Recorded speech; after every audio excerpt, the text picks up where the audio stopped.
Product not yet rated.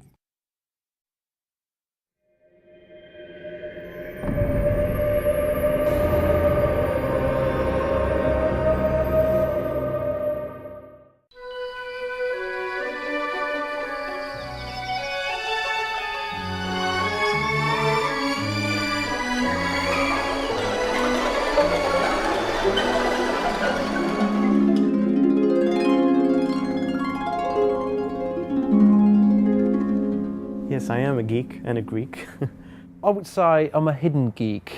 I am a complete geek. Well, I don't think so. I like to keep up with the latest trends on the high streets. I suppose I am a bit of a geek. I've had the traditional geek bringing up. I had a chemistry set at the age of 7. Tim Rance is a very big geek, yeah, but I mean, we can sort of make exceptions for some people. Attention to all sorts of very obscure technical details that bores everybody stupid.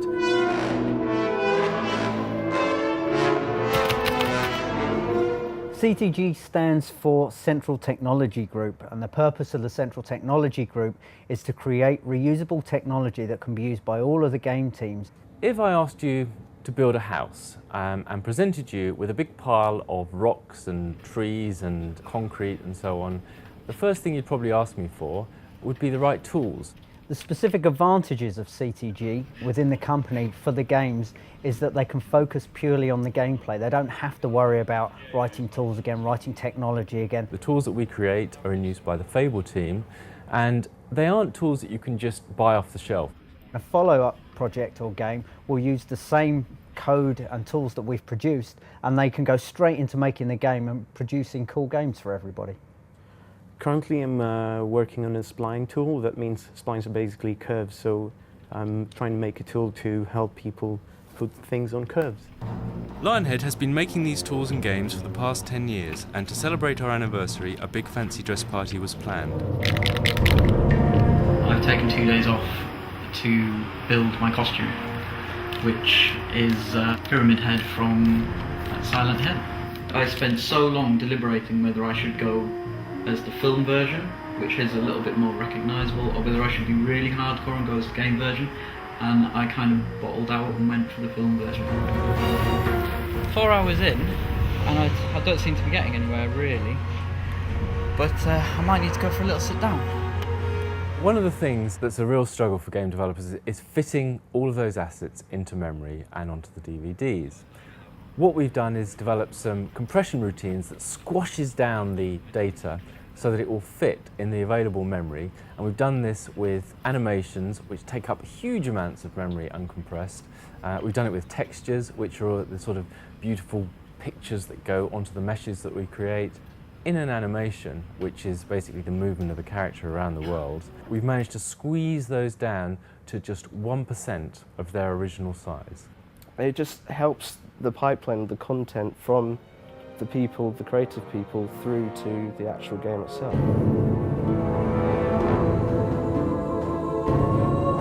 I told everyone that I was taking some days off to do some charity work. I'll be good. It's going well.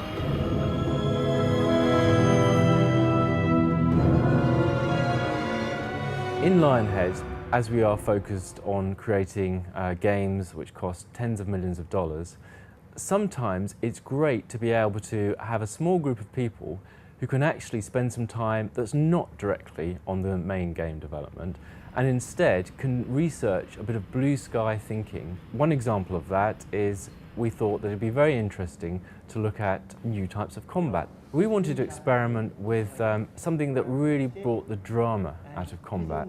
Drama is important and vital for combat because it gives it a nice, full-fledged purpose, a motivation for the player. The whole idea about it is to try and leverage everything that you can to make the combat more exciting without actually changing the combat itself.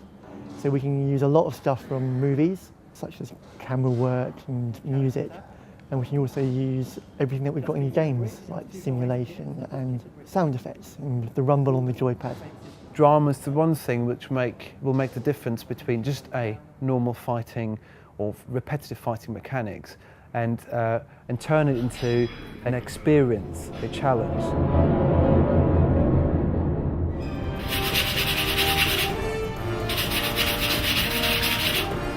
apart from running out of paint and finding out that this is coming off all over me and my clothes, well, I'm a little bit behind, but I'll just work through the night again. There's a whole range of things that have gone into Fable 2 to help the production of Fable 2 and the game itself. The fog adds a certain sense of atmosphere. Pete thought it was a good idea to actually get a fog machine in. It was quite good fun actually. We put it in a bucket and all of a sudden our bucket was full of mist and we just spent the entire day playing with it. It was great. We used it to get a good sense of how mist moves around, and then I believe Peter Molyneux nicked it for his pond at home, and he still hasn't returned it. Strange things are afoot in Peter's garden. And it's not just the mystery of the missing fog machine. Lionhead celebrated its 10th anniversary in style. Pyramid Head was in good company with numerous game celebrities in attendance.